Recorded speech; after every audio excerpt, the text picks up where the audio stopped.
Yeah, I think you sort of touched on this at the end there, and I was going to ask more specifically just about something like a deep fryer where you have these seed oils essentially just getting heated over and over again.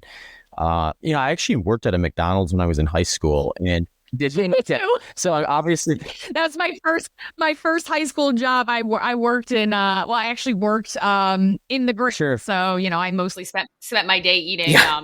chicken nuggets and pickles. Yeah, and the funny thing was I got curious about that because people were talking about the deep fryers, and they're just like, those oils are just sitting there for months getting heated over and over again. It's like, well, I mean, they are in there for a while, but I remember changing those vats. It wasn't months. We would change those things fairly frequently.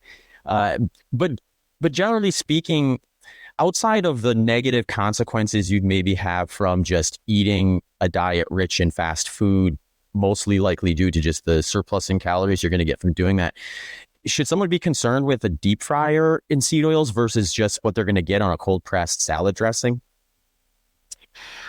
I mean, in the broad context of things, no. I mean, certainly, you could, in theory, overheat seed oils. If you had several month old reheated seed oil, like that could be theoretically not as good for you as a cold pressed seed oil on your salad.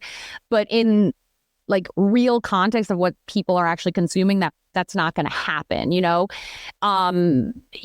Generally speaking, fast food in moderation is kind of my mantra, so if you're indulging in some French fries every now and then, yes, I know that there's a lot of hate on fast food chains and all of that. And there's all these secret videos and they're showing the truth and all that. But in reality, they're inspected and they do pretty good job of food handling and all that. And so they are pretty cognizant of making sure, the fryers are clean and the oils are changed and filtered and all of that. So I wouldn't be terribly concerned.